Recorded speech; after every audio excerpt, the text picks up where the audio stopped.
ಏನೇನು ಬೆಳ್ಕೊಂಡು ದೇವರೇನು ಕಮ್ಮಾಗಿದೆ ಬಟ್ ಎಲ್ಲ ಬಿಡುಗಡೆ ಹೋದ ಕಮ್ಮಾಗಿದ್ದ ಕಮ್ಮಾಗಿದೆ. ನೀವು ಮನಸ್ಸಿನಲ್ಲಿ ನಿಮ್ಗೆ ಯಾರು ವ್ಯವಸ್ಥೆ ಮಾಡೋಕ್ಕಂತ ಮನಸ್ಸಿನಲ್ಲಿ ಪ್ರಾರ್ಥನೆ ಮಾಡಿಸ್ಕೊಂಡ್ರಿ. ನಿಮ್ದು 18% ರೋಗ ಏಜಿಂದ ಕಮ್ಮಾಗಿಲ್ಲ, 5 ದಿನದ. ಬಟ್ ನೀವು ಎಲ್ಲೆಲ್ಲ ಹಾಸ್ಪಿಟಲ್ ಎಷ್ಟು ಅಂದಾಜ ರೊಕ್ಕ ಎಷ್ಟಾಗಿದೆ? 50,000. ಇನ್ನ ದೊಡ್ಡ ರೋಗ ಹೋದ್ರೆ ಇನ್ನ ಭಾಳ ಇರ್ತದೆ.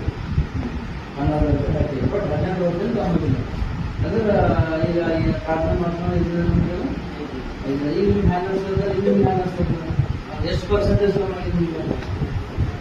99% ಕಸ್ಟಮರ್ ಏನಂದ್ರೆ ಎಲ್ಲ ನಿಮ್ಗೆ ಹೋದ ಜನ ಏನಂತಾರೆ ನಿಮ್ಮ ಸೀರೆ ಬೇಕಾದ್ರೆ ನೀವು ಮುಡ್ಸ್ಕೊತೀರ ನನಗೆ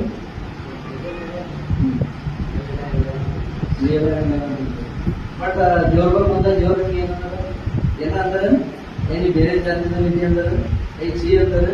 ಇಲ್ಲಿ ಏನ್ ಮಾಡ ದೇವರು ಮುಟ್ಟ್ಯಾರ, ದೇವರ ಮುಟ್ಟಿ ಏನ್ ಮಾಡ್ರ ಆಶೀರ್ವಾದ ಮಾಡ್ಯಾರ, ಏನ್ ಮಾಡ್ರ ಹೀಲ್ ಮಾಡ್ಯಾರ. ದೇವ್ರ ಮುಟ್ಟಿನ ಕಡೆಯಿಂದ ಇವಾಗ ಕಮ್ಮ ಆಗಿದೆ. ದೇವ್ರ ಇದಾರ ಯಾವುದೇ ರೋಗ ನಿಲ್ಲಕ ಸಾಧ್ಯ ಇಲ್ಲ. ನಿಮ್ಗೆ ಯಾರ ಕೋರ್ಸ್ ಮಾಡ್ರೆ ಏನಿಲ್ಲ. ದೇವ್ರು ನೀವೇನಾದ್ರು ಮನಸ್ಸಿಗೆ ಏನ್ ಮಾಡ್ರಿ ದೇವ್ರಿಗೆ ನಂಬಿದ ಕಡೆಯಿಂದ ಕಮ್ಮ ಆಗ್ಯಾವ.